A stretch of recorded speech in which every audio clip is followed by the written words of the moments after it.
afternoon, everybody, and welcome. I guess we don't have enough seats today. Wow. In the last quarter century, a sitting president of the United States has come to Davos only twice. Both times it was Donald Trump. So when I asked to serve in this new role that I have, he was one of the first leaders I called and invited to return. I first met the president about 25 years ago, but I worked most closely with him during the early months of COVID. This was March 2020. Markets were under extreme stress. Some economists were warning we could be headed towards a second Great Depression.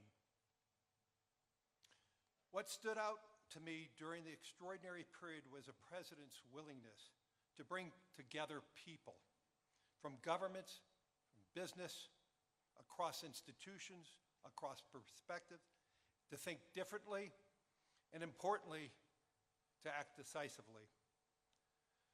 That instinct to act, especially in pivotal moments, is one reason I think he values the World Economic Forum. It is a unique institution that brings together the largest combination of government officials, business leaders, technology leaders, civil society and NGO leaders, anywhere in the world for a genuine dialogue, and particularly importantly this year. Thankfully, this group is meeting under better economic circumstances than during the pandemic, but once again, we're forcing very serious different economic conditions around the world. One of the central challenges that is impacting me is how capitalism can benefit more, and how can we broaden our global economy for greater and greater participation. That is a question where the president has shown real leadership through investing in infrastructure, reducing barriers to growth, and initiatives like the Trump account, designed to give more Americans a direct stake in the growth of the U.S. economy.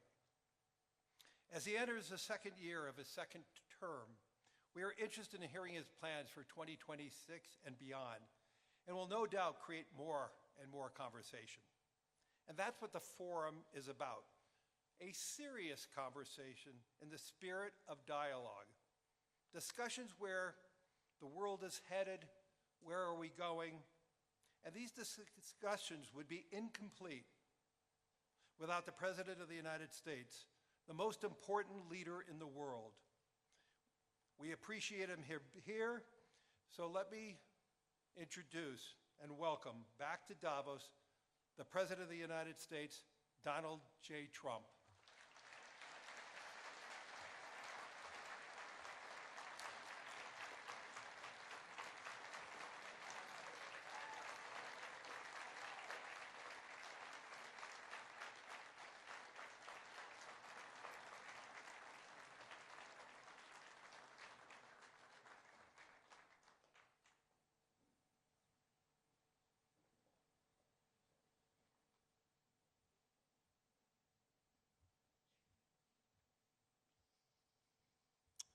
Well, thank you very much, Larry. It's great to be back in beautiful Davos, Switzerland, and to address so many respected business leaders, so many friends, few enemies,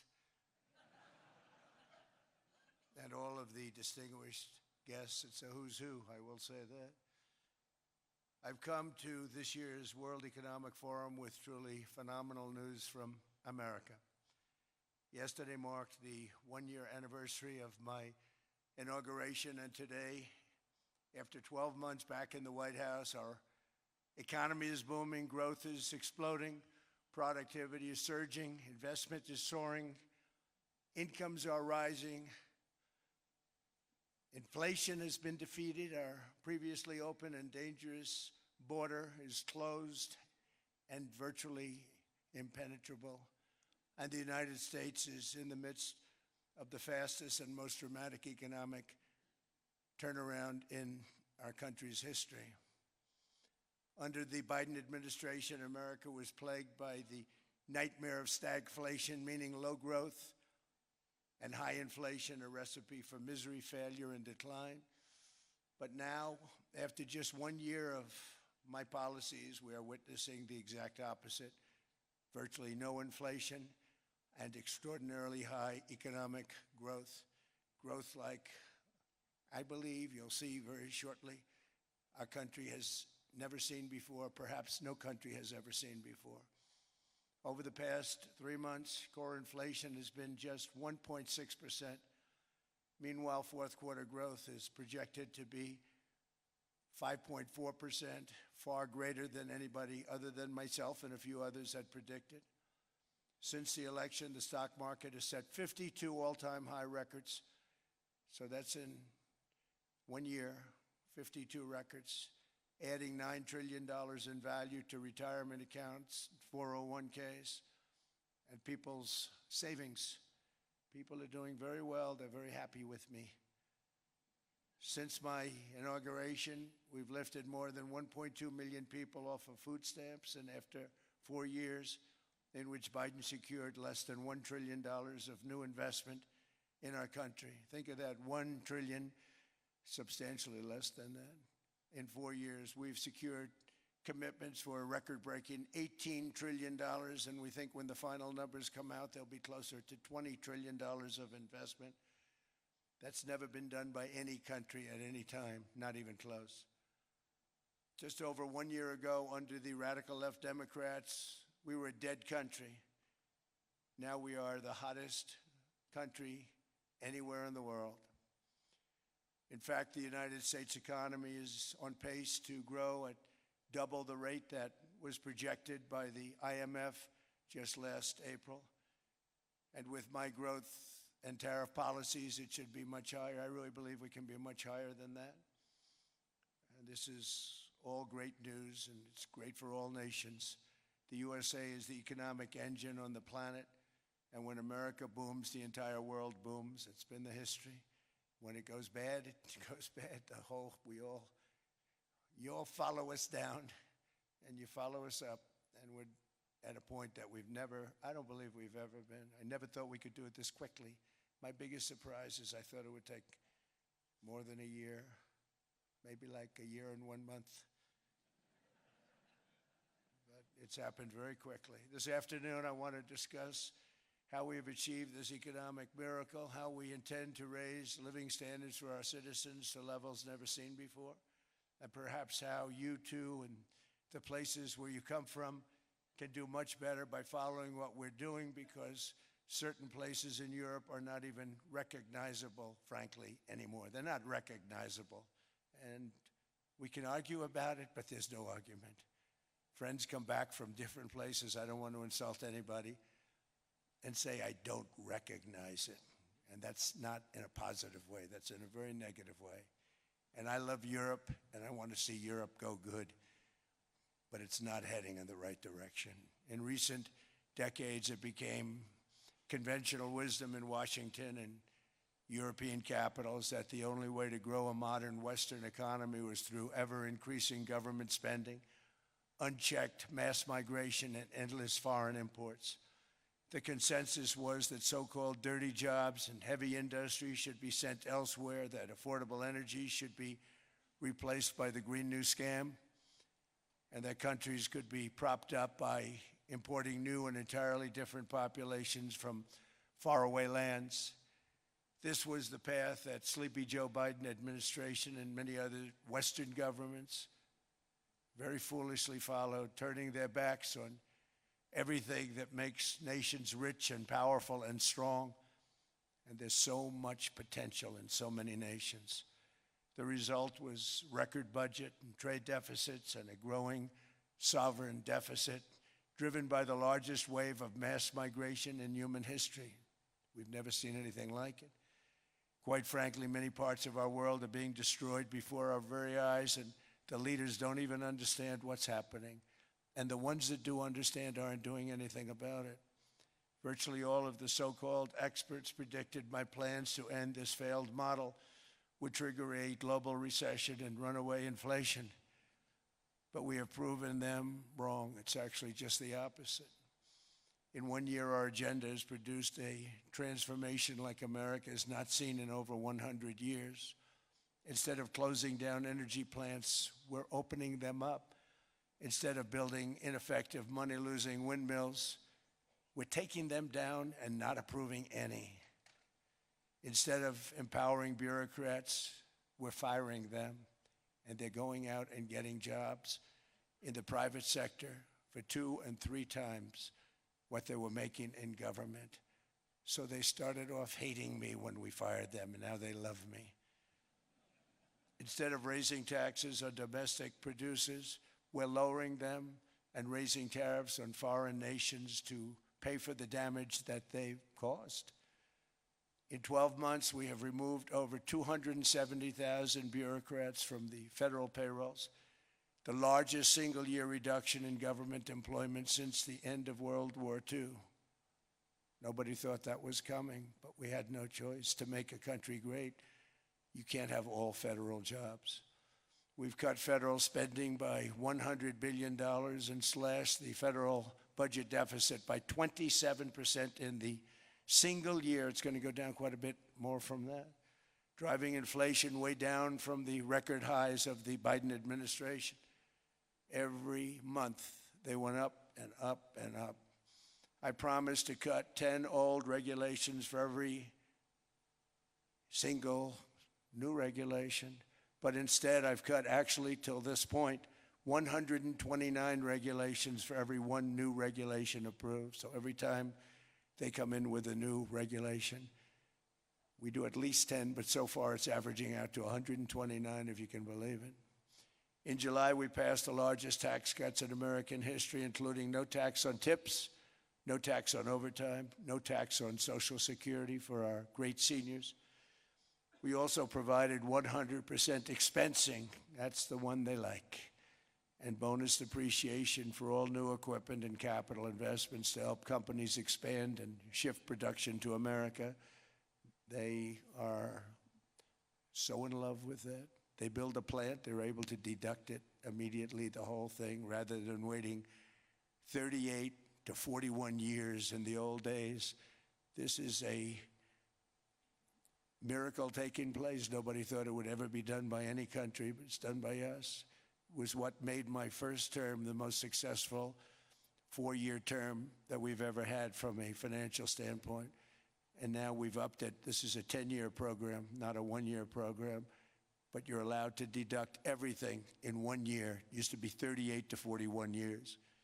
With tariffs, we've radically reduced our ballooning trade deficit, which was the largest in world history. We were losing more than $1 trillion every single year, and it was just wasted. It was going to waste. But in 1 year, I slashed our monthly trade deficit by a staggering 77%, and all of this with no inflation, something everyone said could not be done. There were a couple of brilliant people that actually thought I was doing the right thing. I thought I was doing the right thing. Now they all think I'm doing the right thing because they can't believe the numbers. American exports are now up by more than $150 billion. Domestic steel production is up by 300,000 tons a month, and it's doubling over the next 4 months. It's doubling and tripling, and we have steel plants being built all over the country. Nobody thought they'd see that. Factory construction is up by 41%, and that number is really going to skyrocket right now because that's during a process that they're putting in to get their approvals, and we've given very, very quick, fast approvals. In the process, we've made historic trade deals with partners covering 40% of all U.S. trade. Some of the greatest companies and countries in the world. We have countries as our partner, too. The European nations, Japan, South Korea. They're our partners. They've gone into massive deals with us, especially on oil and gas. And these agreements raise growth and cause stock markets to boom, not only in the U.S., but virtually every country that came to make a deal, because, as you've learned, when the United States goes up, you follow. It's really become a staple In America, I've stopped the nation-wrecking energy policies that drive up prices while sending jobs and factories to the world's worst polluters. They are indeed polluters. Under sleepy Joe Biden, new domestic oil and gas leases fell by 95%. Think of that. And they wonder, why was gasoline going up so fast? The gasoline actually topped $5 a gallon, and some places $7 a gallon, and more than 100 major power plants were violently shut down by incompetent people that had no idea what the hell they were doing. Under my leadership, U.S. natural gas production is at an all-time high, by far. U.S. oil production is up by 730,000 barrels a day, and last week we picked up 50 million barrels from Venezuela alone. Venezuela has been an amazing place for so many years, but then they went bad with their policies. 20 years ago, it was a great country, and now it's got problems, but we're helping them. And those 50 million barrels, we're going to be splitting up with them, and they'll be making more money than they've made in a long time. Venezuela is going to do fantastically well. We appreciate all of the cooperation we've been giving. We've been giving great cooperation. Once the attack ended, and they said, let's make a deal. More people should do that. But Venezuela is going to make more money in the next 6 months than they've made in the last 20 years. Every major oil company is coming in with us. It's amazing. It's a beautiful thing to see. The leadership of the country has been very good. They've been very, very smart. The price of gasoline is now below $2.50 a gallon in many states, $2.30 a gallon in most states, and will soon be averaging less than $2 a gallon. In many places, it's already down even lower, $1.95 a gallon. Numerous states are at $1.99, numbers that nobody has heard for years. Actually, since my last administration, we got it down to around those numbers. I've signed an order directing and approval of many new nuclear reactors. We're going heavy into nuclear. I was not a big fan because I didn't like the risk, the danger, but they have the progress they've made with nuclear is unbelievable, and the safety progress they've made is incredible. We're very much into the world of nuclear energy, and we can have it now at good prices and very, very safe. And we're leading the world in AI by a lot. We're leading China by a lot. I think President Xi respects what we've done, in part because I've allowed these big companies building these massive buildings to build their own electric capacity. They're building their own power plants, which when added up is more than any country anywhere in the world is doing. I read recently an article in the Wall Street Journal that China's creating so much energy, and they are, you got to hand it to them. But we're creating as much or more, and we're letting them do that. I'm very proud of it. It was my idea. I said, you can't create this much energy. We needed more than double the energy currently in the country just to take care of the AI plants. And I said, we can't do that. We have an old grid system. And I came up with the idea, you know, you people are brilliant. You have a lot of money. Let's see what you can do. You can build your own electric generating plants. And they looked at me. They didn't believe me. All of the names that are, I think, in the room right now, if you want to know the truth, they didn't believe it. And I said, no, you can't. They came back 2 weeks and they didn't have the plant. They said, we thought you were kidding. I said, no, not only am I not kidding, you're going to have your approvals within 2 weeks. I always say nuclear will take 3 weeks. But most aren't going that. They're going oil and gas. They're even going coal in some cases.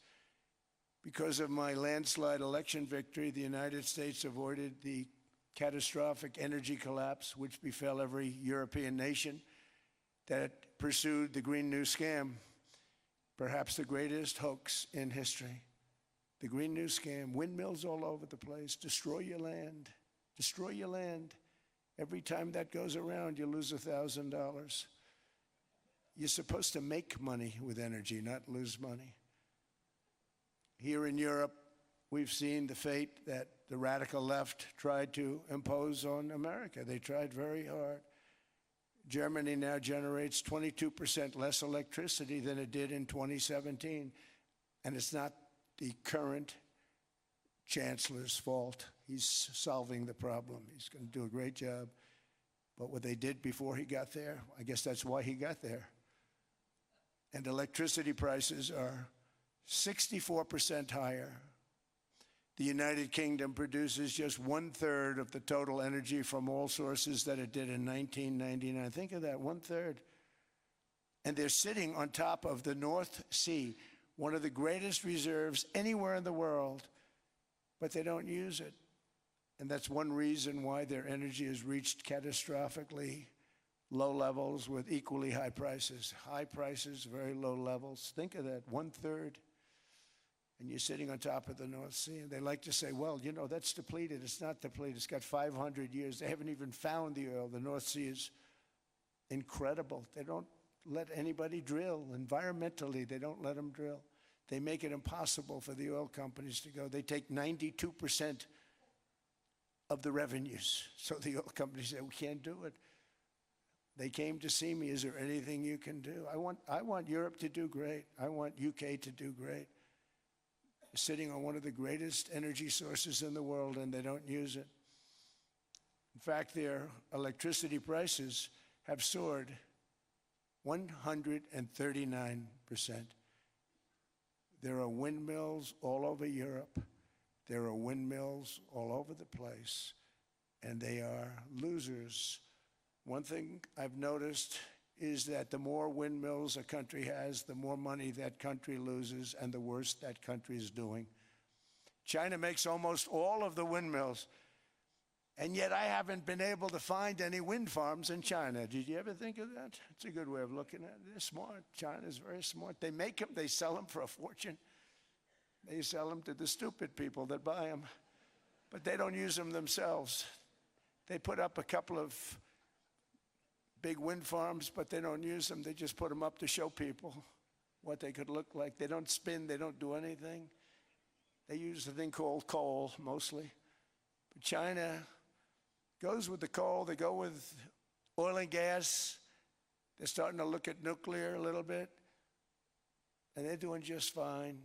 They make a fortune selling the windmills, though, and I think really that's one that they wouldn't be surprised if it stopped. They are shocked that it continues to go. They're very friendly with me. They're shocked that people continue to buy those damn things. They killed the birds. They ruin your landscapes. Other than that, I think they're fabulous, by the way.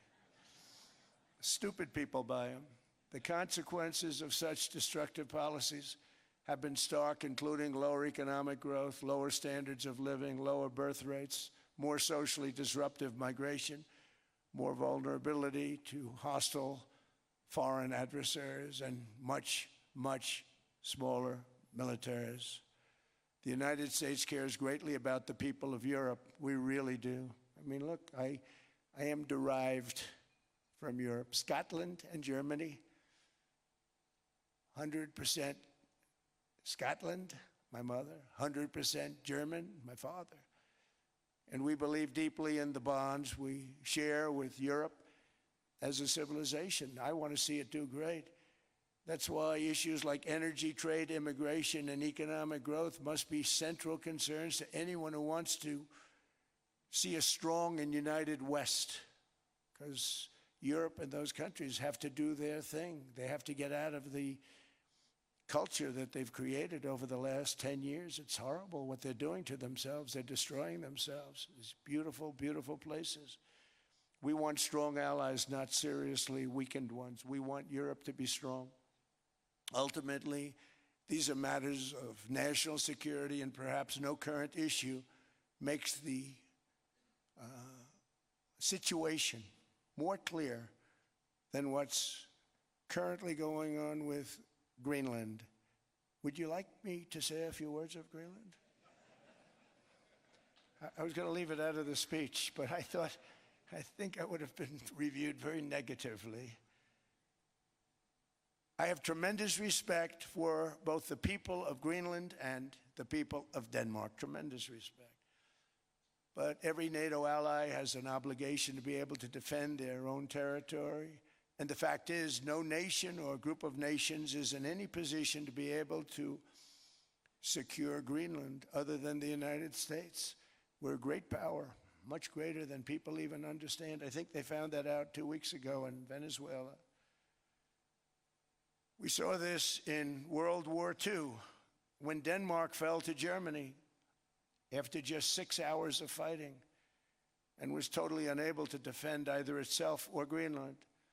So the United States was then compelled, we did it, we felt an obligation to do it, to send our own forces to hold the Greenland territory.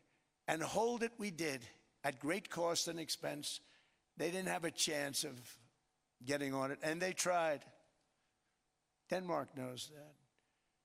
We literally set up bases on Greenland for Denmark. We fought for Denmark. We weren't fighting for anyone else. We were fighting to save it for Denmark.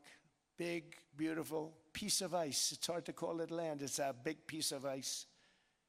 But we saved Greenland and successfully prevented our enemies from gaining a foothold in our hemisphere. So we did it for ourselves also. And then after the war, which we won it big. Without us, right now you'd all be speaking German and a little Japanese, perhaps. After the war, we gave Greenland back to Denmark. How stupid were we to do that? But we did it. But we gave it back. But how ungrateful are they now? So now our country and the world face much greater risks than it did ever before because of missiles, because of nuclear, because of weapons of warfare that I can't even talk about. 2 weeks ago, they saw weapons that nobody ever heard of. They weren't able to fire one shot at us. They said, what happened? Everything was discombobulated. They said, we've got them in our sights. Press the trigger, and nothing happened. No anti-aircraft missiles went up. There was one that went up about 30 feet and crashed down right next to the people that sent it. They said, what the hell is going on? Those defensive systems were made by Russia and by China. So they're going to go back to the drawing boards, I guess. Greenland is a vast, almost entirely uninhabited and undeveloped territory that's sitting undefended in a key strategic location between the United States, Russia, and China. That's exactly where it is, right smack in the middle. Wasn't important nearly when we gave it back. You know, when we gave it back, it wasn't the same as it is now. It's not important for any other reason, you know. Everyone talks about the minerals. There's so many places. There's no rare earth. No such thing as rare earth. There's rare processing. But there's so much rare earth. And to get to this rare earth, you got to go through hundreds of feet of ice. That's not the reason we need it. We need it for strategic national security and international security. This enormous unsecured island is actually part of North America on the northern frontier of the Western Hemisphere. That's our territory. It is therefore a core national security interest of the United States of America. And in fact, it's been our policy for hundreds of years to prevent outside threats from entering our hemisphere, and we've done it very successfully. We've never been stronger than we are now. That's why American presidents have sought to purchase Greenland for nearly 2 centuries. You know, for 2 centuries they've been trying to do it. They should have kept it after World War II, but they had a different president. That's all right. People think differently. Much more necessary now than it was at that time, however. In 2019, Denmark said that they would spend over $200 million to strengthen Greenland's defenses. But as you know, they spent less than 1% of that amount. 1%. There's no sign of Denmark there. And I say that with great respect for Denmark, whose people I love, whose leaders are very good. It's the United States alone that can protect this giant mass of land, this giant piece of ice, develop it and improve it and make it so that it's good for Europe and safe for Europe and good for us. And that's the reason I'm seeking immediate negotiations to once again discuss the acquisition of Greenland by the United States, just as we have acquired many other territories throughout our history, as many of the European nations have. They've acquired, there's nothing wrong with it. Many of them, some went in reverse, actually, if you look. Some had great vast wealth, great vast lands all over the world. They went in reverse. They're stuck back where they started. That happens too. But some grow. But this would not be a threat to NATO. This would greatly enhance the security of the entire alliance, the NATO alliance. The United States is treated very unfairly by NATO. I want to tell you that. And when you think about it, nobody can dispute it. We give so much and we get so little in return. And I've been a critic of NATO for many years. And yet I've done more to help NATO than any other president by far, than any other person. You wouldn't have NATO if I didn't get involved in my first term. The war with Ukraine is an example. We are thousands of miles away, separated by a giant ocean. It's a war that should have never started, and it wouldn't have started if the 2020 U.S. presidential election weren't rigged. It was a rigged election. Everybody now knows that. They found out. People will soon be prosecuted for what they did. It's probably breaking news, but it should be. It was a rigged election. You can't have rigged elections. You need strong borders, strong elections, and ideally a good press. I always say it. Strong borders, strong elections, free, fair elections, and a fair media. The media is terrible. It's very crooked. It's very biased, terrible. But someday it'll straighten out because it's losing all credibility. Think of it. When I went in a landslide, a giant landslide, won all 7 swing states, won the popular vote, won everything, and they only get negative press. That means that it has no credibility. And if they're going to get credibility, they're going to have to be fair. So you need a fair press. But you also need those other elements. And I inherited a terrible, terrible situation. If you look, the border was open. The inflation was raging. Everything was bad with the United States when I came into office. But I also inherited a mess with Ukraine and Russia, something that would have never happened. And I know Putin very well. He and I would discuss Ukraine. It was the apple of his eye, but he wasn't going to do anything. I said, Vladimir, you're not doing it. He would never have done it. It was terrible what happened. I could see it happening, too. After I left, I could see it happening. Biden had given Ukraine and NATO $350 billion, a staggering sum, $350 billion. I came in, and just like the southern border, just like inflation, just like our economy, I said, wow, this place is in trouble, meaning our country. All of these things were out of control. But the border was out of control. We fixed it with the strongest border anywhere in the world. And I've now been working on this war for 1 year, during which time I settled 8 other wars. India, Pakistan, I settled other wars that were Vladimir Putin called me, Armenia, Azerbaijan. He said, I can't believe you settled that one. They were going on for 35 years. I settled it in 1 day. And President Putin called me. He said, you know, I can't believe I've worked on that war for 10 years trying to settle it. I couldn't do it. I said, do me a favor, focus on settling your war. Don't worry about that one. What does the United States get out of all of this work, all of this money, other than death, destruction, and massive amounts of cash going to people who don't appreciate what we do? They don't appreciate what we do. I'm talking about NATO. I'm talking about Europe. They have to work on Ukraine. We don't. The United States is very far away. We have a big, beautiful ocean separating us. We have nothing to do with it. Until I came along, NATO was only supposed to pay 2% of GDP. But they weren't paying. Most of the countries weren't paying anything. The United States was paying for virtually 100% of NATO. And I got that stopped. I said, that's not fair. But then, more importantly, I got NATO to pay 5%, and now they were paying, and now they are paying. So something nobody said was possible. They said we will never go up higher than 2%. But they went to 5%, and now they're paying the 5. They didn't pay the 2, and now they're paying the 5. And they're stronger for it, and they have an excellent, by the way, Secretary General who's possibly in the room. Mark, are you here? Yes, he's here. Hello, Mark.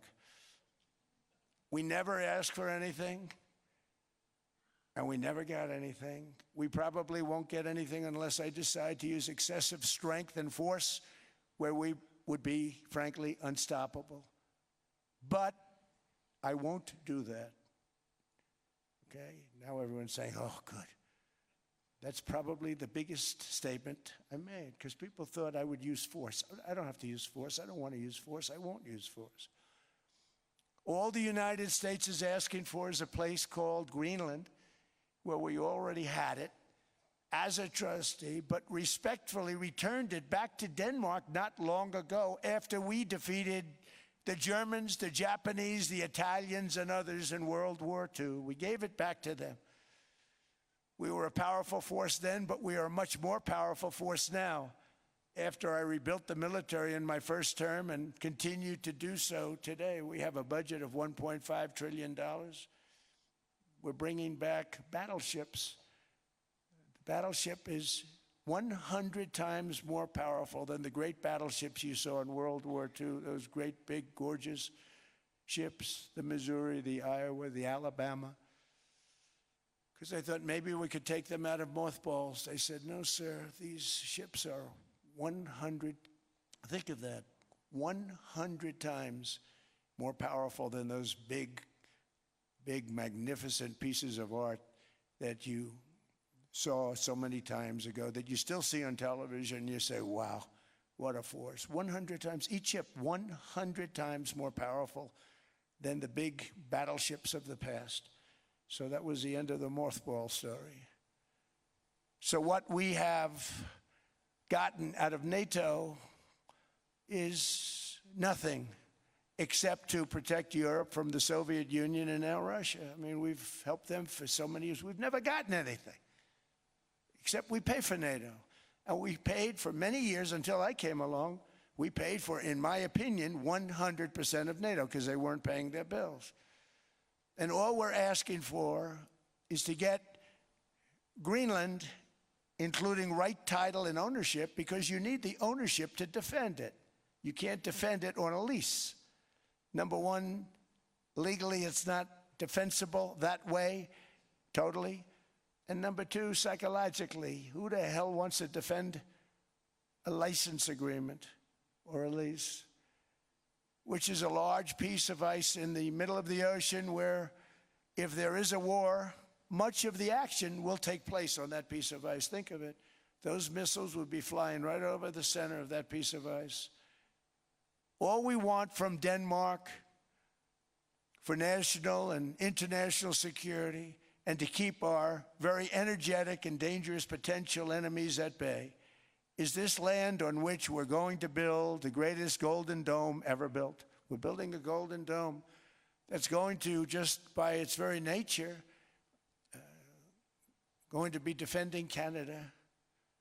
Canada gets a lot of freebies from us, by the way. They should be grateful also, but they're not. I watched your Prime Minister yesterday. He wasn't so grateful. But they should be grateful to us. Canada lives because of the United States. Remember that, Mark, the next time you make your statements. What we did for Israel was amazing, but that's nothing compared to what we have planned for the United States, Canada, and the rest of the world. We are going to build a dome like no other. We did it for Israel. And by the way, I told Bibi, stop taking credit for the dome. That's our technology. That's our stuff. But they had a lot of courage, and they were good fighters, and they did a good job, and we wiped out the Iran nuclear threat like nobody can believe. Nobody's ever seen anything like it. That, Venezuela, taking down Soleimani, wiping out al-Baghdadi when he tried to reinstitute ISIS. We did a lot. I did a lot of big things. all perfectly executed. Everyone was perfectly executed. Somebody told me that, a military expert told me, "Sir, everything you've done has been perfectly executed." I said, "I know."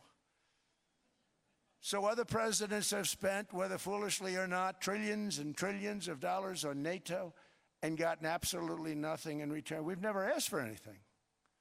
It's always a one-way street. Now they want us to help them with Ukraine.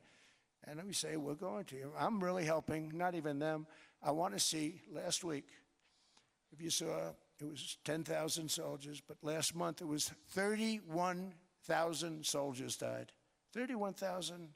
That's this room times, the number of people in this room times 30.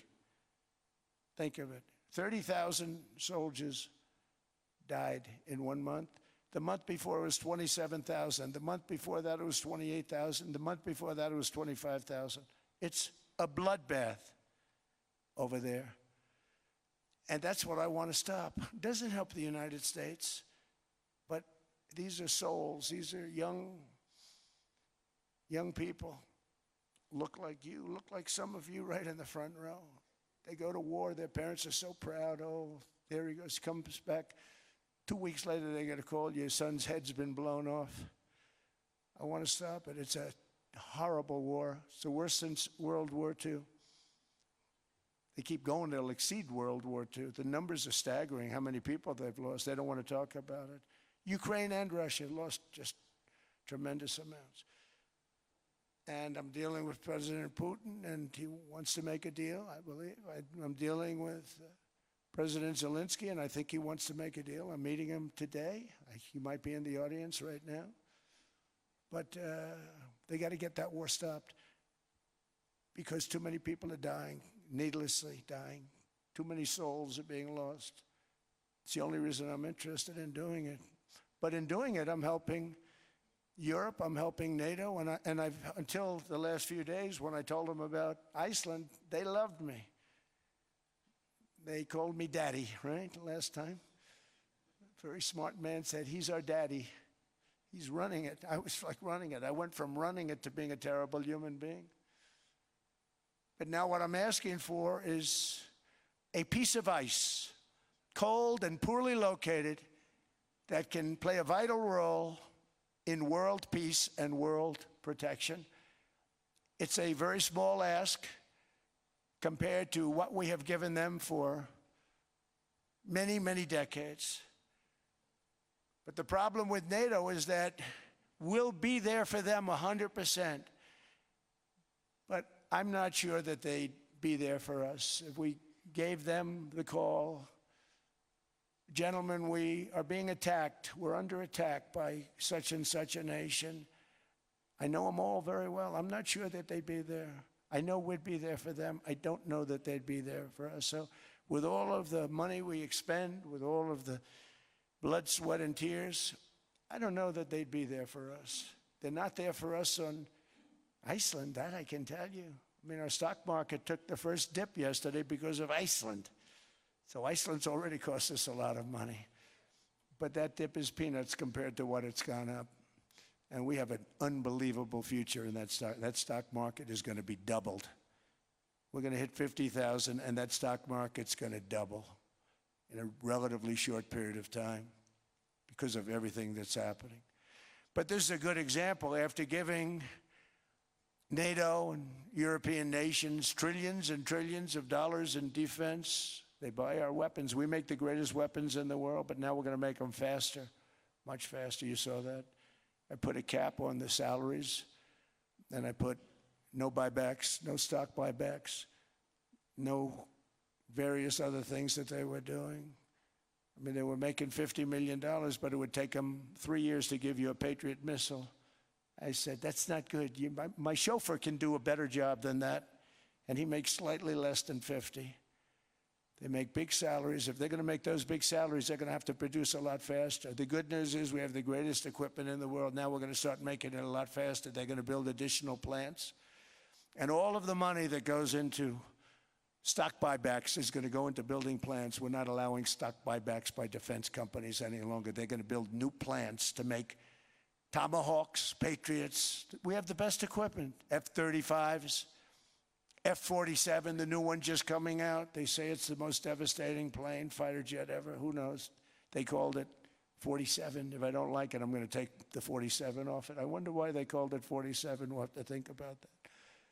But if I don't like it, I'm going to take that 47 off.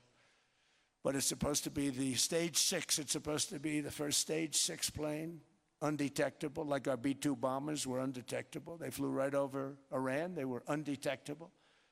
And they did their job, and they got the hell out of there. So we want a piece of ice for world protection, and they won't give it. We've never asked for anything else, and we could have kept that piece of land, and we didn't. So they have a choice. You can say yes, and we will be very appreciative, or you can say no, and we will remember.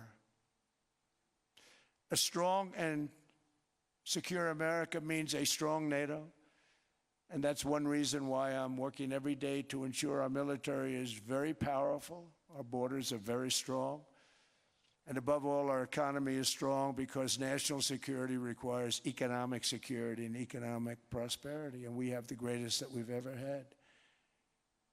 Biden and his allies destroyed our economy and gave us perhaps the worst inflation in American history. They say 48 years, I say forever, but I think 48 years is the equivalent to forever.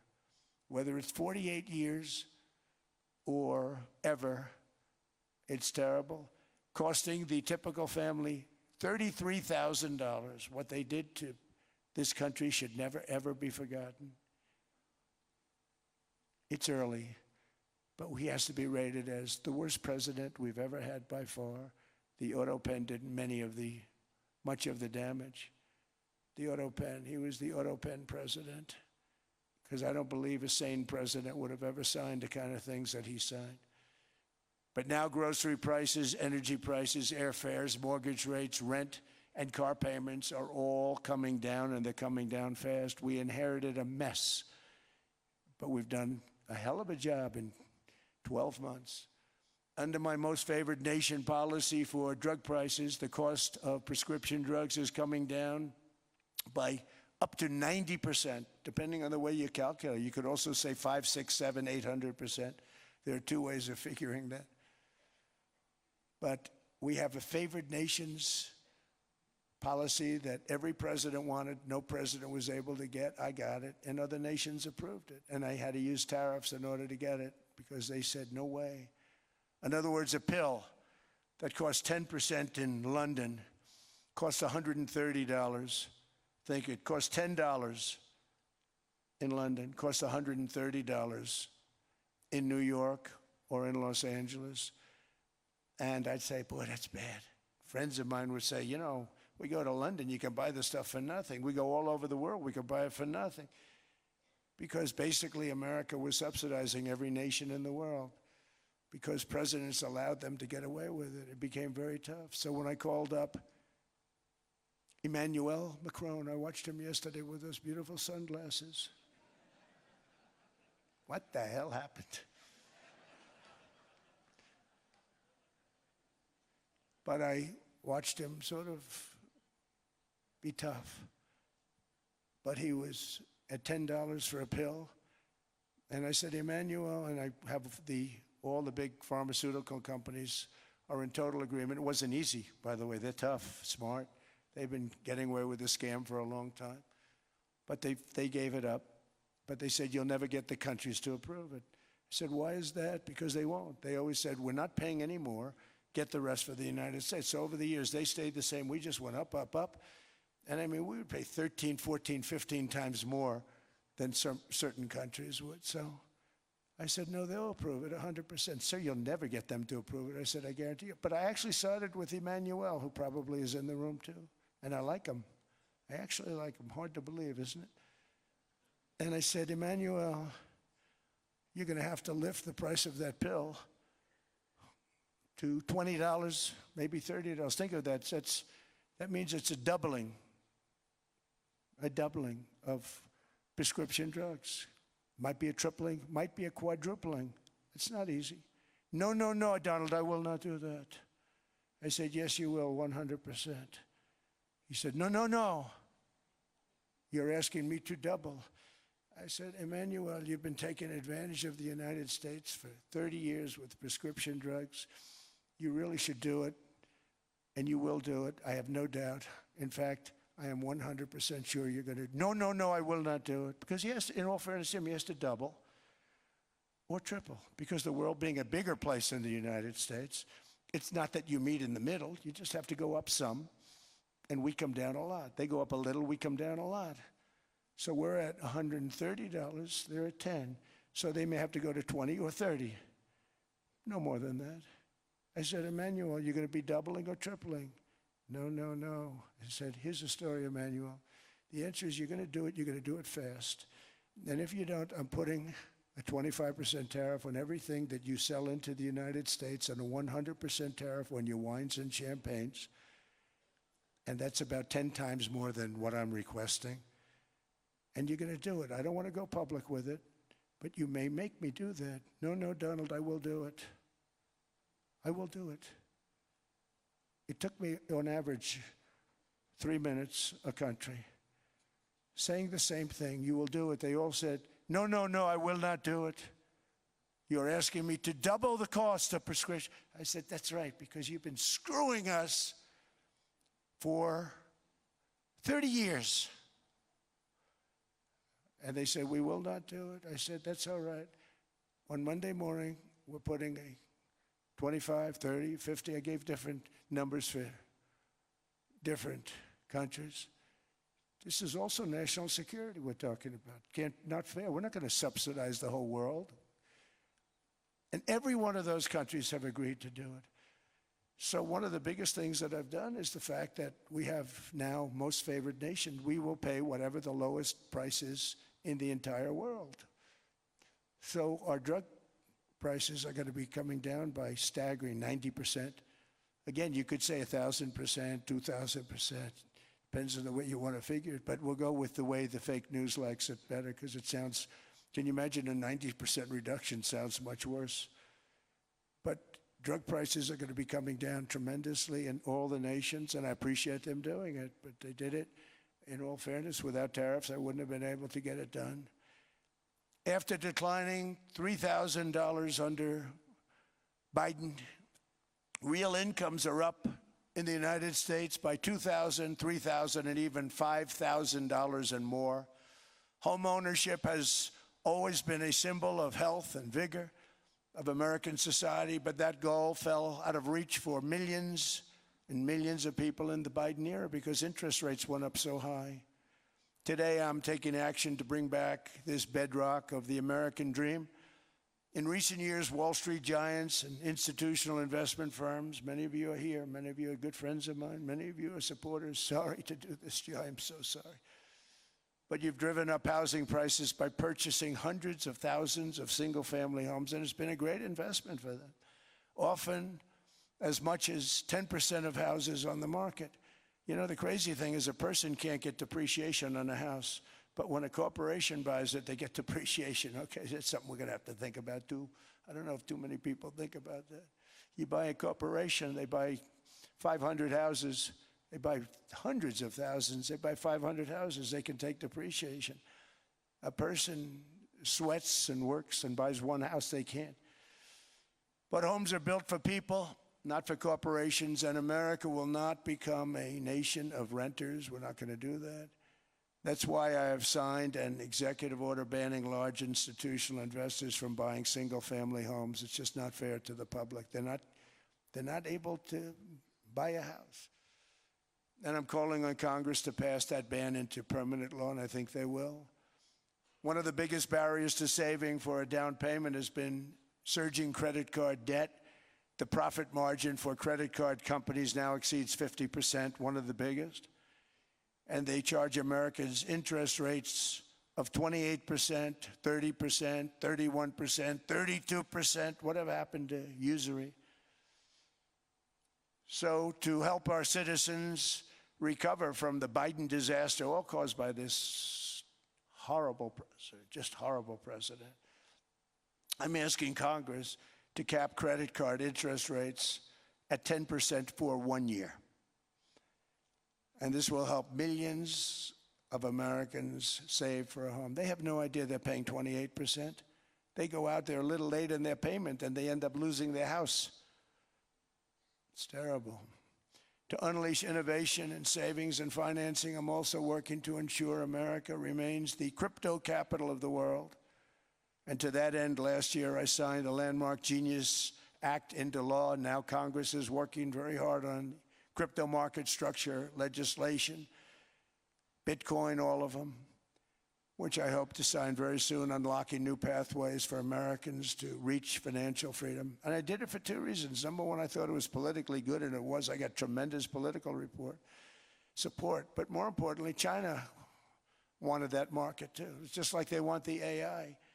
And we've got that market, I think, pretty well locked up. If I didn't do it, Biden was totally against it until before the election, when they realized that, there were millions of people voting against him over crypto. And all of a sudden, they loved it very much, but it was too late. They blew it. But it is politically popular, but it's much more importantly, we have to make it so that China doesn't get the hold of it. And once they have that hold, we're not going to be able to get it back. So I'm honored to have done it. Finally, I've instructed government-backed institutions to purchase up to $200 billion in mortgage bonds to bring down interest rates.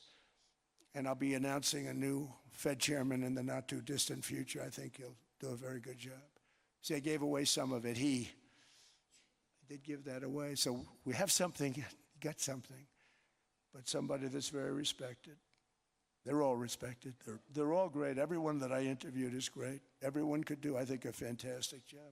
Problem is they change once they get the job. They do.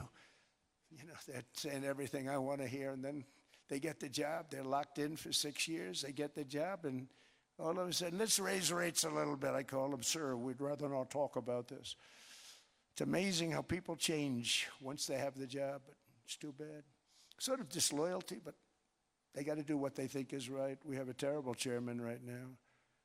Jerome, too late Powell. He's always too late. And he's very late with interest rates, except before the election, he was just fine for the other side. So we're going to have somebody that's great, and we hope he does the right job. Last week, the average 30-year mortgage rate dropped below 6% for the first time in many years. Another major factor in driving up housing costs was the mass invasion of our borders. And I have to say one thing about housing, because nobody ever says this. I am very protective of people that already own a house, of which we have millions and millions and millions. And because we have had such a good run, the house values have gone up tremendously. And these people have become wealthy. They weren't wealthy. They become wealthy because of their house. And every time you make it more and more and more affordable for somebody to buy a house cheaply, you're actually hurting the value of those houses, obviously, because the one thing works in tandem with the other. And I don't want to do anything that's going to hurt the value of people that own a house, who for the first time in their lives are walking around the streets of whatever city they're in, very proud that their house is worth $500,000, $600,000, $700,000. Now, if I want to really crush the housing market, I could do that so fast and people could buy houses, but you would destroy a lot of people that already have houses. In some cases, they've mortgaged their house, and the mortgage would be very low, and all of a sudden the mortgage without any changes becomes very high, and they end up losing the house. I'm not going to hurt, and I speak with Scott, who's doing a fantastic job, and Howard, who's doing a fantastic job, and all of my people. And I always say, look, I can crush the hell out of the market. We can drop interest rates to a level, and that's one thing we do want to do. That's natural. That's good for everybody. The dropping of the interest rates, we should be paying a much lower interest rate than we are. We should be paying the lowest interest rate of any country in the world, because without the United States, you don't have a country. I mean, I had a case with Switzerland. We happened to be in Switzerland. Maybe I'll give you a quick story. But they were paying nothing. They make beautiful watches, great watches, Rolex, all of them. They were paying nothing to the United States when they sent their product in. And we had a $41 billion deficit. $41 billion with this beautiful place. Flew over it, isn't it nice? So I said, let's put a 30% tariff on them so that we get back some of it, not all of it at all. We'd still have a deficit, big deficit. We had 41 million.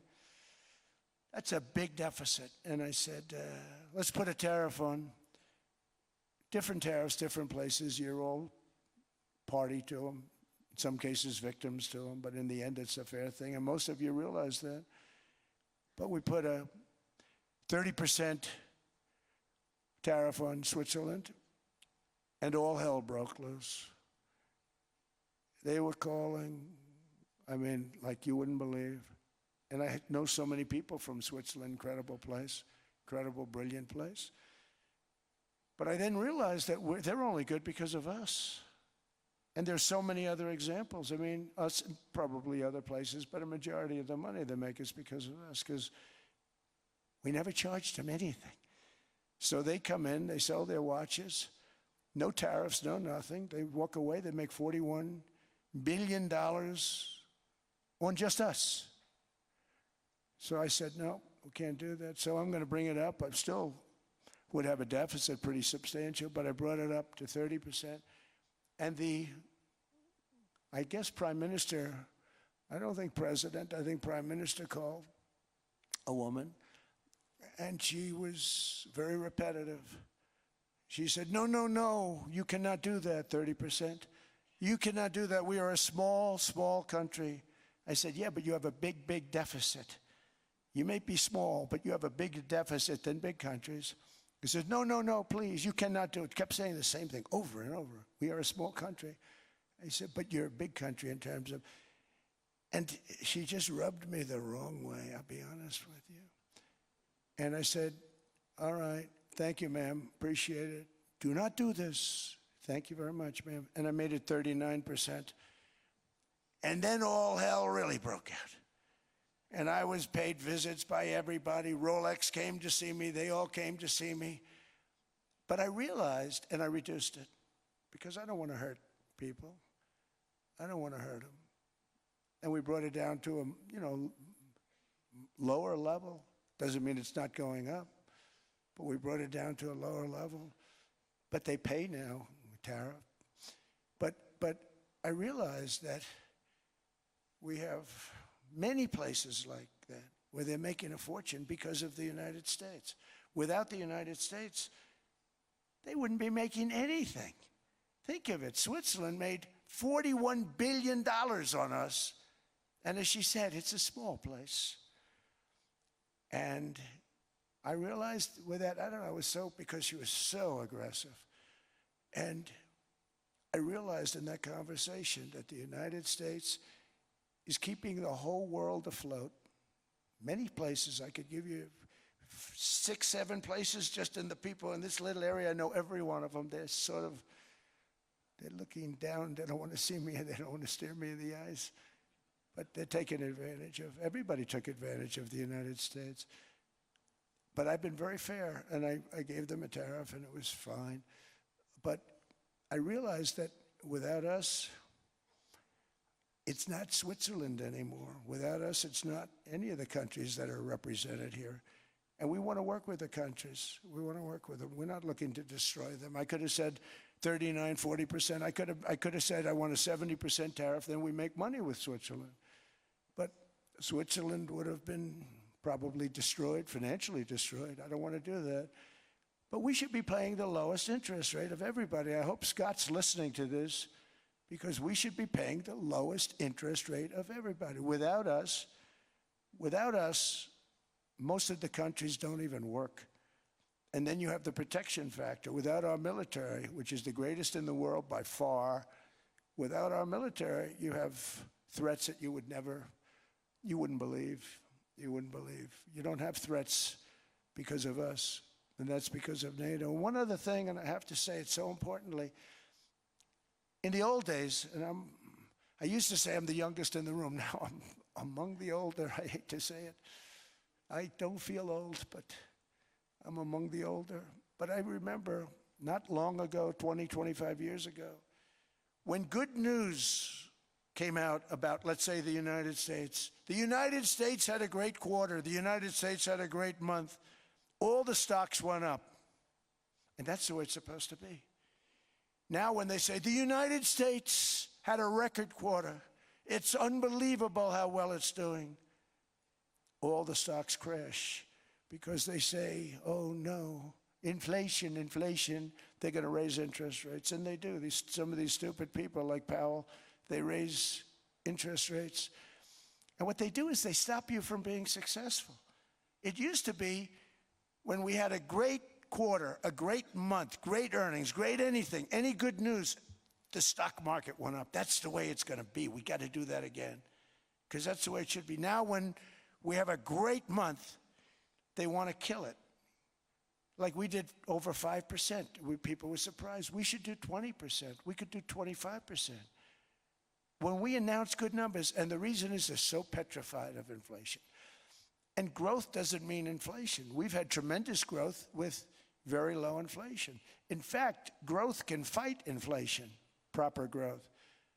So we want to get back to the days when we announce great numbers, because we're going to be announcing phenomenal. You know, all these factories that are being built at record, thousands of businesses are being built right now. Remember, $18 trillion is invested. I think the second number is 3, and that was China many years ago. Investments in the country from outside. 18 trillion, nobody's ever seen. And that's money coming in and building things, factories. Thousands of businesses are being built, thousands. Hundreds of big factories, car plants are moving back to the United States. They're coming in from Canada, they're coming in from Mexico, from Japan. Japan's coming in and building plants here in order to avoid tariffs. They're coming in from China, they're coming in from all over the world. We have more plants being built now, car plants, than we've ever had built, even in the heyday from the 1940s and 50s. And they're bigger. They don't use renovations anymore where they take an old plant, they rip it down, they build a brand new plant, super modern plant. But it's happening at levels that nobody's ever seen. In 2024, the U.S. built less than 2 million new homes, but Biden admitted more than 8 million new migrants. And those days are over. In 2025, for the first time in 50 years, the United States had reverse migration. Boy, that was nice. And these were criminals that were being taken out of our country because they allowed people to come into our country from jails, from gangs, drug dealers, murderers. 11,888 murderers. We've gotten most of them out.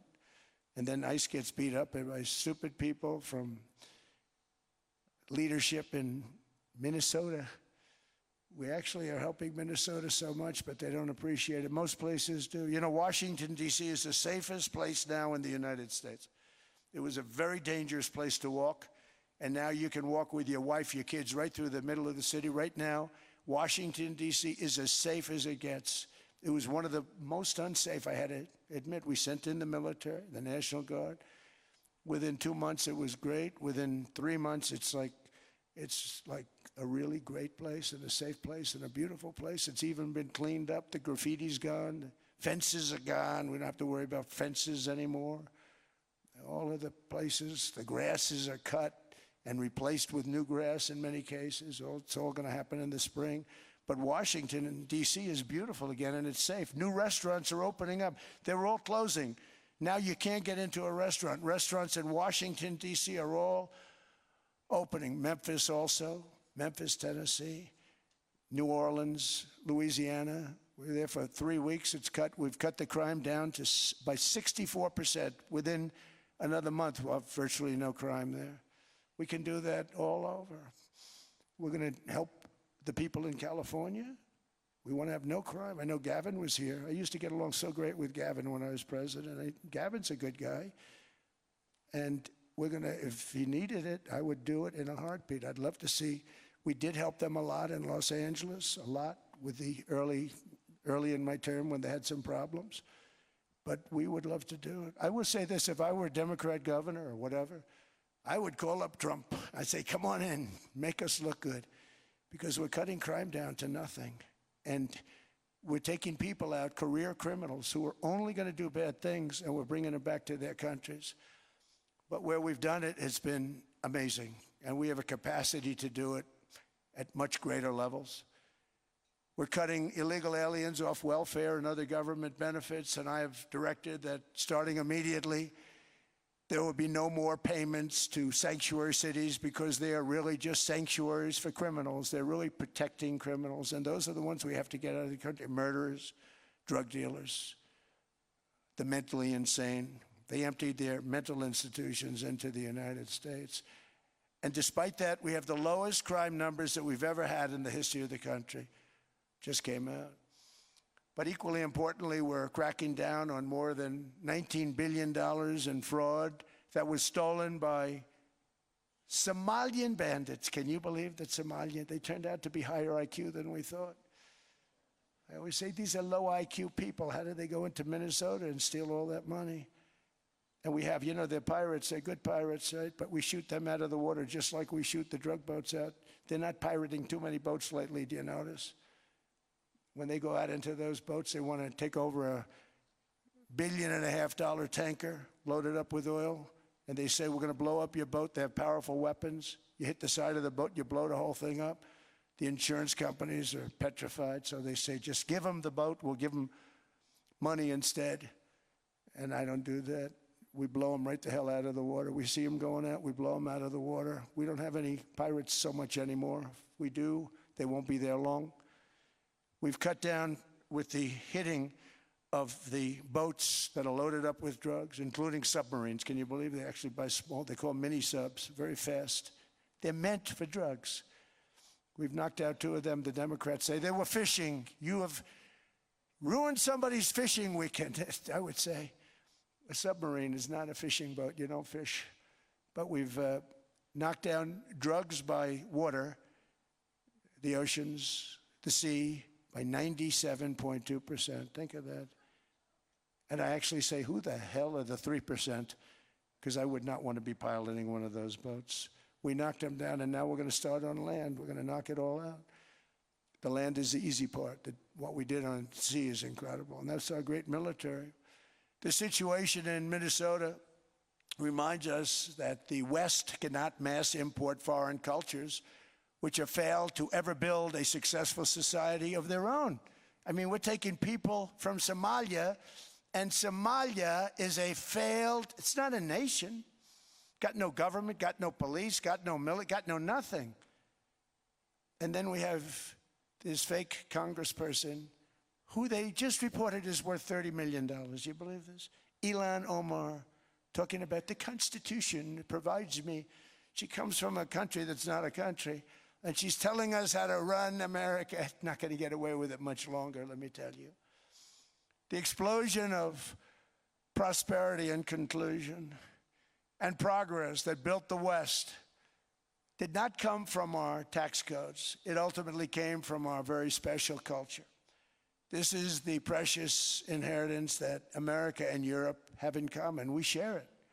We share it, but we have to keep it strong. We have to become stronger, more successful, and more prosperous than ever. We have to defend that culture and rediscover the spirit that lifted the West from the depths of the Dark Ages to the pinnacle of human achievement. We live in an incredible, changing period. It's an unbelievable time, but we have to take advantage of the time that we're in. In our hands are technologies that our ancestors could scarcely have. I mean, they couldn't have even dreamt some of the things that we see today.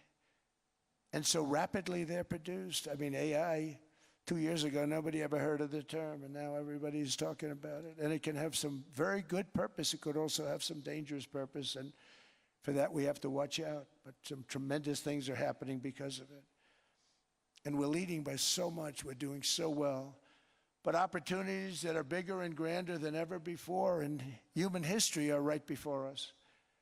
It is the pioneers in this room. Many of you in this room are true pioneers. You're truly brilliant people.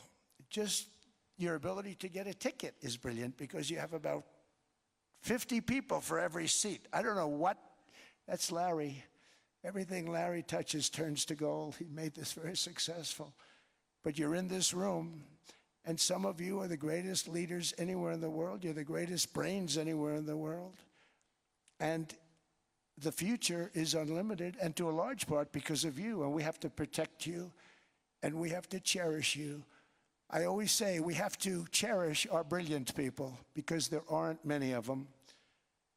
So together with confidence, boldness, and persistence, let us lift up our people, grow our economies, defend our shared destiny, and build a future for our citizens that is more ambitious, more exciting, more inspiring, and greater than the world has ever seen. We're in a position to do things that nobody else has ever even thought of before. And many of the people in this room are the ones that are doing it, and I want to congratulate you, and I'm with you all the way. You can do things that nobody else can even think about. So I congratulate you on your tremendous success. And the United States is back, bigger, stronger, better than ever before. And I'll see you around. Thank you all very much. Thank you very much.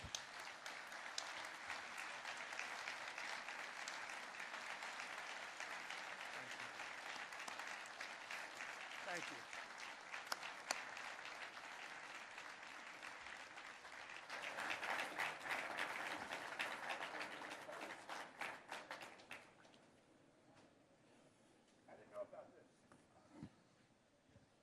This was supposed to be a nice fire chat, Mr. President. Yes, good.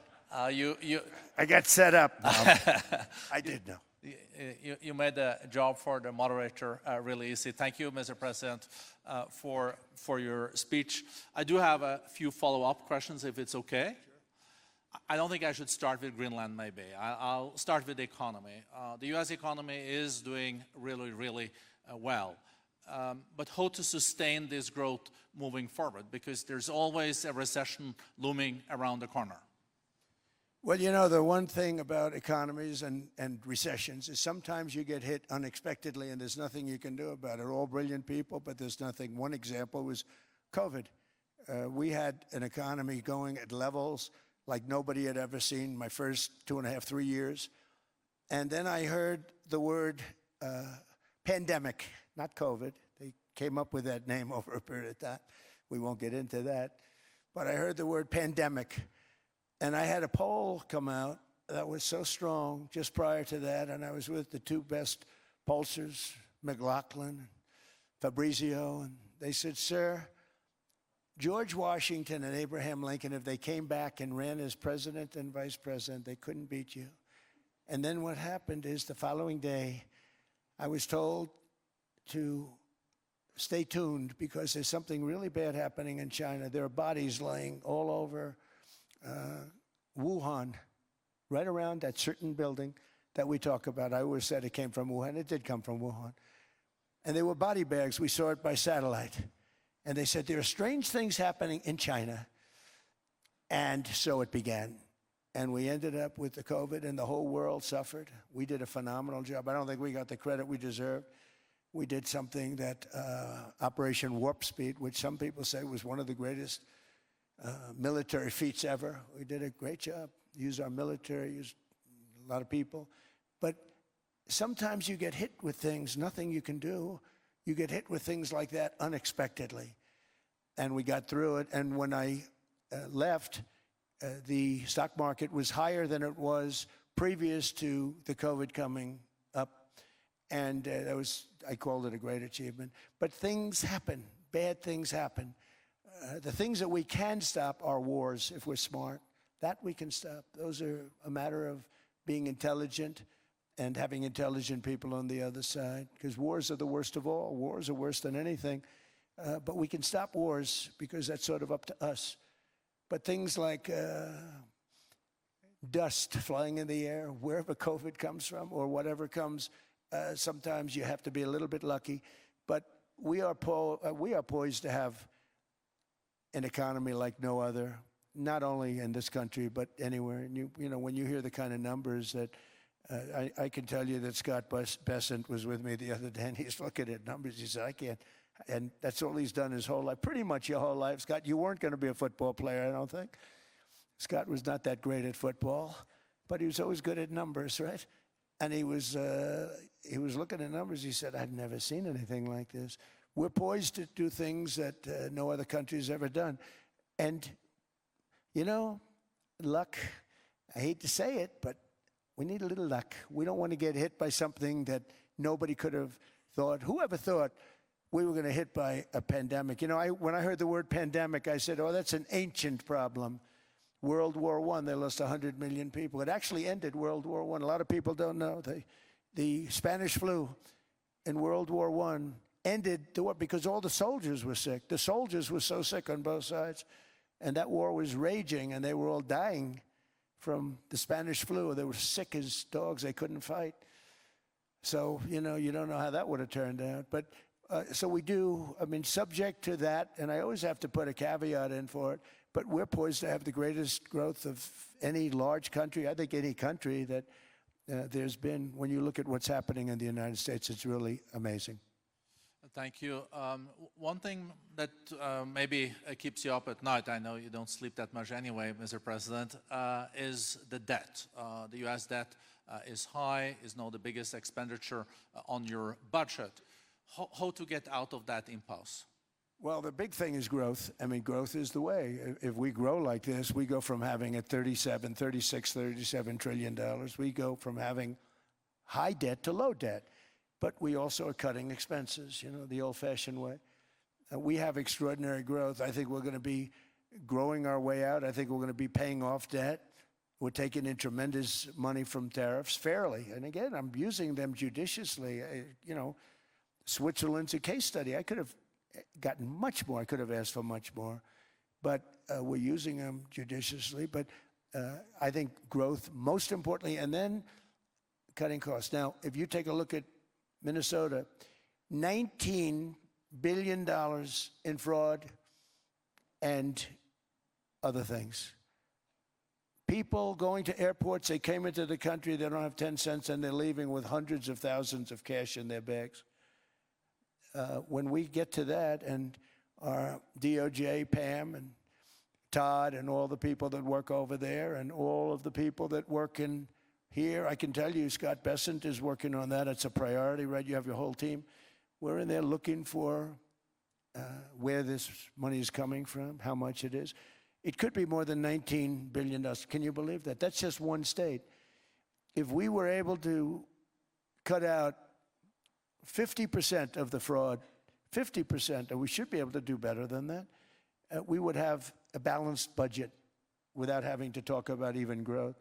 So we have a lot of options, but we're working very hard on that. That's a big deal. It's not just the protests, the fake protests done by agitators and, you know, professional insurrectionists. That's what they are. They're professional troublemakers. But we are looking very strong at the money too in Minnesota and other places.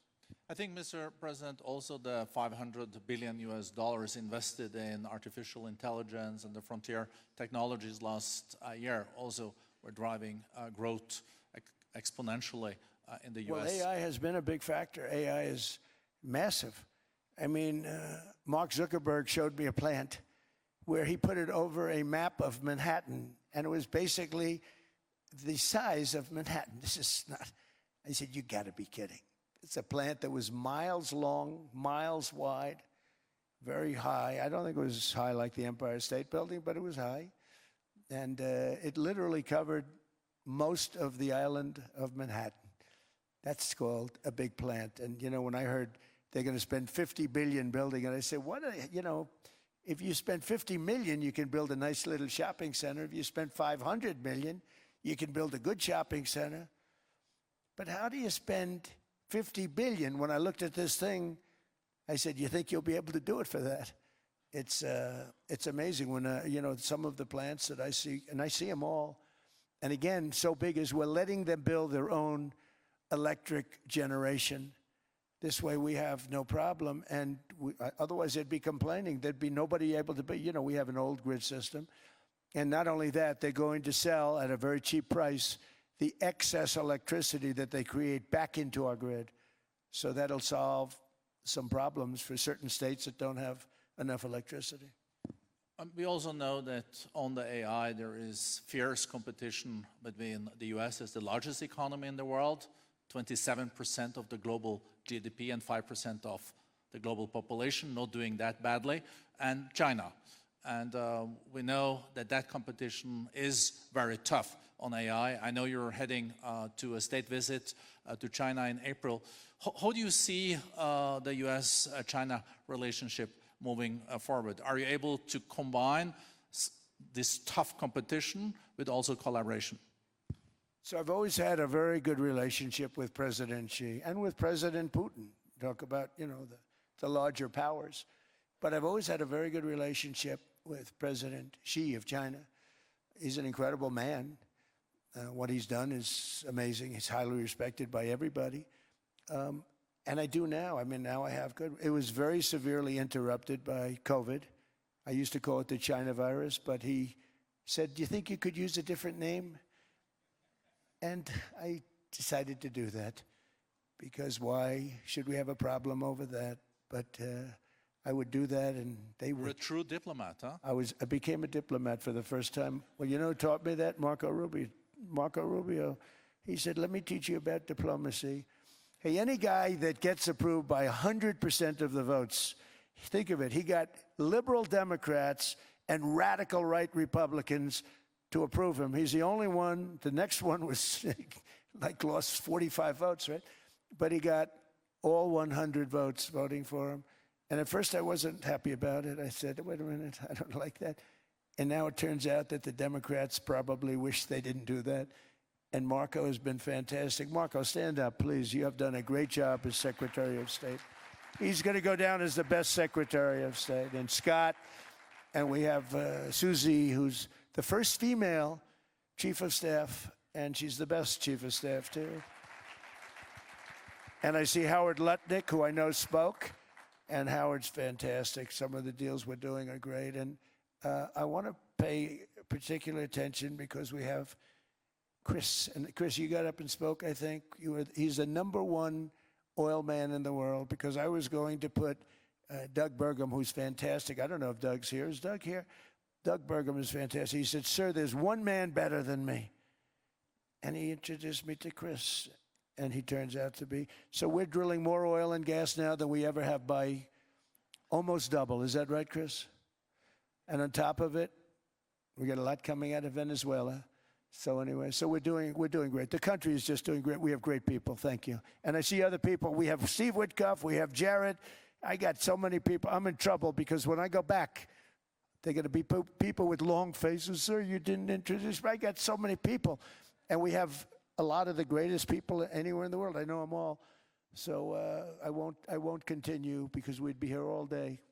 Thank you, Mr. President. We also know that you're a deal maker, and then maybe coming back to Greenland and Ukraine. What kind of deal in the end do you see between the US and Denmark? Because, you know, I guess you see it now as a negotiation going on, or? Well, it's costing Denmark hundreds of millions a year to run it. And Denmark's a small country, and wonderful people. But, you know, it's very expensive. It's a very big piece of ice. And it's very important. I mean, I don't want to repeat the speech, but it's very important that we use that for national and international security. That can create a power that will make it impossible for the bad guys to do anything against the perceived good ones. And it's a great block for Europe. Just like, you know, Denmark was supposed to spend hundreds of millions of dollars. They didn't spend the money. They didn't spend anything, almost. And we'll see what happens. I just say this. NATO has treated the United States of America very unfairly. We never asked for anything. We never got anything. We actually took care of the needs of NATO for years and years, which I felt was always unfair. So I got NATO to pay, because they're rich countries. But I think it's time that NATO step up. We're helping them with Ukraine. Without us, I think Putin would have gone all the way. I think we have it. I think that could have been a World War III, if you want to know the truth. If Kamala was elected, or Joe, any one of those, you know, those thinkers, I think you could have ended up in World War III. And I will say Steve Witkoff has been dealing incredibly with But we're not going to have World War III. We want to get it stopped, but we're not going to have World War III. I think if I wasn't elected, I think that could have evolved into World War III. It was a very, very bad situation. And it still is, but it's not that kind of bad. It's bad because so many young people are being killed. How close do you think there is on an agreement on Ukraine? I had the pleasure of speaking with Steve Witkoff and Jared Kushner yesterday. I know they're working hard on it. I know that they're also traveling now. Do you see this very close or still? Well, I hate to say it. I thought that was going to be so. I settled 8 wars plus. And I thought that was going to be one of my easier ones. Not the easiest. Some I settled in a matter of hours because I'm good at that stuff. You know, the United Nations should be doing this. I shouldn't be doing it, but it doesn't matter. It's got to get done, saving a lot of lives. We're saving millions of lives. With Ukraine, Russia, there's tremendous hatred between President Zelensky and President Putin. That's not good. That's not good for settlements. We know from dealing. There's abnormal hatred. With that being said, I think Russia wants to make a deal. I think Ukraine wants to make a deal. And we're going to try getting a deal done. We're getting, I think, Steve, I think I can say that we're reasonably close. What happens is oftentimes we'll have a deal with Russia. Russia's set, and President Zelensky will not do it. You saw that when he was in the Oval Office. I was not happy. And then we'll have President Zelensky wants to make a deal, and Putin doesn't want to make the deal. It's a very difficult balance, and it's big time, and it is, you know, to use a word, it's a bloodbath. It's horrible what's happening. It's a drone war. The drones are killing, you know, thousands of people a week, thousands. We have to get it stopped. So I believe they're at a point now, I'm going to meet with President Zelensky later today. I believe they're at a point now where they can come together and get a deal done. And if they don't, they're stupid. That goes for both of them. And I know they're not stupid. But if they don't get this done, they are stupid. So I don't want to insult anyone, but you got to get this deal done. Too many people are dying. It's not worth it. President Sisi is sitting on the first row here. He spoke earlier today and also complimented you on the Gaza deal. I think there will be a signing tomorrow. Of course, there are different views on this, but how important do you think this signing is on the Board of Peace? And do you think this is going to sustain? Do you think we now will see Gaza reconstructed and billions of US dollars invested? I do. I mean, I think we have peace in the Middle East. There are some little situations like Hamas, and Hamas has agreed to give up their weapons. Now, you know, they were born with a weapon in their hand, so it's not easy to do. When they were born with a rifle in their hand. It's not an easy thing for them, but that's what they agreed to. They've got to do it. And we're going to know, Jared, over the next 2 or 3 days, certainly over the next 3 weeks, whether or not they're going to do it. If they don't do it, they'll be blown away very quickly. They'll be blown away. You know, we have 59 countries that are part of that whole peace deal. And some of those countries aren't even they're near the Middle East, but they're not in the Middle East traditionally. And they want to come in and take out Hamas. They want to come in. They want to do whatever they can. There's a problem with Hezbollah in Lebanon, and we'll see what happens there, but that's a problem. But there are these little flames, but there's peace in the Middle East. Now, had we not gone in and knocked out with those big, beautiful, we just ordered 25 brand new ones, the latest and the greatest, the B-2 bomber. Think of them, they went in there at 2 o'clock in the morning with no moon, no light, no nothing, and every single one of those massive bombs hit its target, 100,000-pound bombs hit its target, every one of them. And then on top of it, from a submarine 300 miles away, we hit the sites with Tomahawks, which is an unbelievable weapon. So, you know, we did our job. If we didn't do that, you would have never had peace in the Middle East. And the countries like Saudi Arabia, UAE, and Qatar could never have, and others could never have signed anything because you would have had this dark cloud, and the dark cloud was Iran with nuclear. Iran would, if we didn't take them out, they would have had a nuclear weapon within 2 months. They were very close to having the nuclear weapon, and we hit them hard. And it was a total obliteration. If they may try again, but they're going to have to try from a different area because that area was obliterated. Incredible thing we did. And because we did that, we were able to make peace. If we didn't do that, I would say, Jared and Steve, if we didn't do that, there was no chance of making peace because the countries I just named and other countries could have never signed off. They were afraid. They were afraid. We had a bully. The bully was Iran, the bully of the Middle East. They used to call it for years. They were the bully of the Middle East. They're not the bully of the Middle East anymore. Mr. President, I know you even had to change plane last night, so I guess you didn't have much sleep, but I think you're... but your energy is still there. I know you have several bilateral meetings. I know you're also hosting a reception. So thank you so much for coming back to Davos. Thank you so much. It's highly appreciated. Well, thank you very much. Thank you, everybody, very much.